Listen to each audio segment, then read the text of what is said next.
Welcome back mga kapuso. We are having a very interesting talk with Mayor-elect Tommy Osmeña of Cebu. Did you support Duterte for president? No, I supported Mar. Okay. Maraming kwan. Many people ask me that question. No, I supported Mar because sabi ko, when it comes to peace and order, Rudy's number one. No question. Walang question. Walang number two, walang number three. Malayo silang lahat. But si Mar helped us open up the call centers. We took advantage. Ngayon din sa Cebu, we have 100,000 call center agents. Wow. Now let's go to Michael Rama and your charges against him. You actually said Michael Rama has a problem with drugs. You know, that sentence is very ambiguous. Does that mean that merong problema ang drugs sa Cebu, or does that mean na may problema si Michael, kanyang sarili, na may problema siya sa droga? Ano because sinabi? he looks dirty, you know. He looks like he hasn't taken a bath, oily hair, ganon, you know. Before, he was like a movie star, you know. He's well-groomed. So you can see He's the not contrast. related to you. Because you're Dela Rama and he's yeah, Rama. he's not, No relation. Okay. Why do you think his image has changed from a movie star to a dirty man? It's not me. It's other people when they see him. Then what happened to him? He says, "No, I have diabetes." You don't believe it's diabetes. You think it's... Why do you make your barangay officials roll on the floor? That have to do with diabetes? And not only that, school teachers, he makes them roll on the floor, squat on the floor. He calls all of them by batch. He said, remove the chair, sit down. Let's talk about the drug test that he finally took. Yeah. All right, he took it. Why don't you believe that drug test? Because he tested negative with 30 other officials. When they announced to take a drug test, he said, I don't like. Okay. And then later on, he took a drug test. And who was there? In the vice mayor's office. He went to the CR, here's the urine. It's not credible. Hindi parang... So what would you expect him to do in a legitimate drug test? You want him to...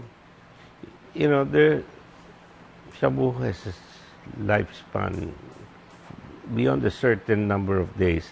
It's not detectable. See? Cebu. So all you have to do is go on a cold one for a while and then take your drug test. You'll be okay. You know, he was the one making stories. He was practically telling lies.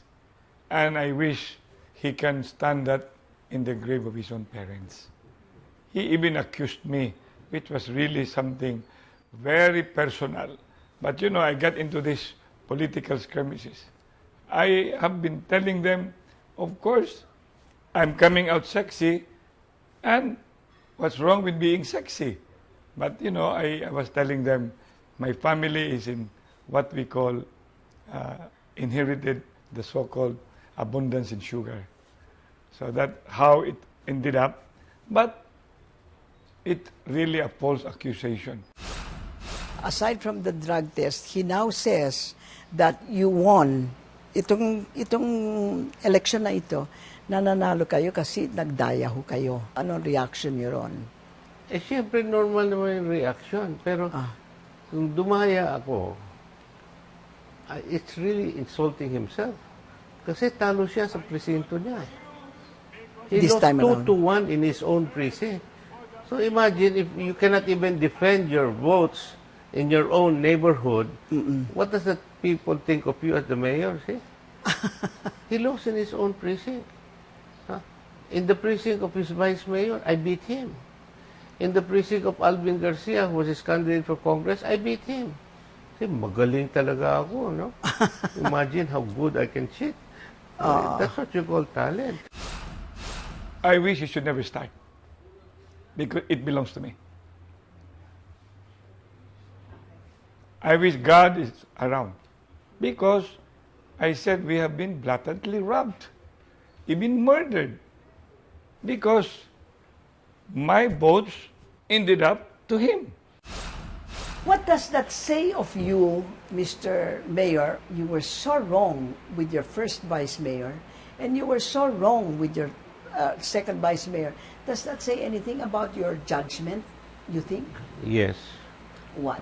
People make mistakes. You know. But you see, it was not bias against me. I gave them the benefit of the doubt. So I made a mistake. So now we have to be more careful. You know? Okay. But it was not, when there was a situation, I have to give them the benefit of the doubt. So I supported them. You don't seem to have enriched yourself.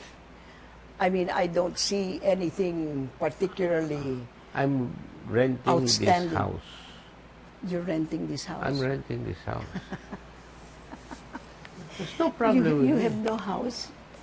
You have no house. No. You've been mayor for 16 years, and you're going to be mayor, I guess, for another 9 years. It doesn't matter. Okay. Financially, I don't have a problem because I'm the administrator of my mother and my father's estate. Okay. And there's plenty of money there. And I'm not even collecting a salary from the estate. I help manage it. I'm the official administrator. I heard your sister, your older sister, finances you. No, that's not true. She does not. No, she helps. Siyempre, she helps, but not in the way that people. No. There are people who help me, who've gone out of So their you way. can tell our mga kapuso that you have never, ever engaged in any graft or corrupt practices act. Ang daming opportunity. You know, I have many faults, plenty, but screwing up Cebu is not one of them. That's what You I really myself. love Cebu. They have no one else. Who else is going to help them? You know, I did the SRP, the South Reclamation Project. Wala kaming pera. No capital, laway ra. Now, the SRP is the biggest business in Cebu. It's bigger than Ayala, it's bigger than SM, it's bigger than Visayan Electric. You know, from 1 hectare of sea, I make into 1 billion pesos. And we have 300 hectares. Wow. And that's what I left for Cebu. And that's what you're doing now. You're going to have a second SRP. You want one. I can't do it anymore because I don't have a majority in the council. I said, di ko kaya. I told them, if you give me a straight ticket, I'll do it in 6 years. Because the first one took me 22 years. Wow. And I don't have 22 years. I'm already a senior citizen. Di ko kaya. So I will just have to prioritize anong kaya ko. Maraming salamat, Mayor Osmeña. It was a delight to listen to you.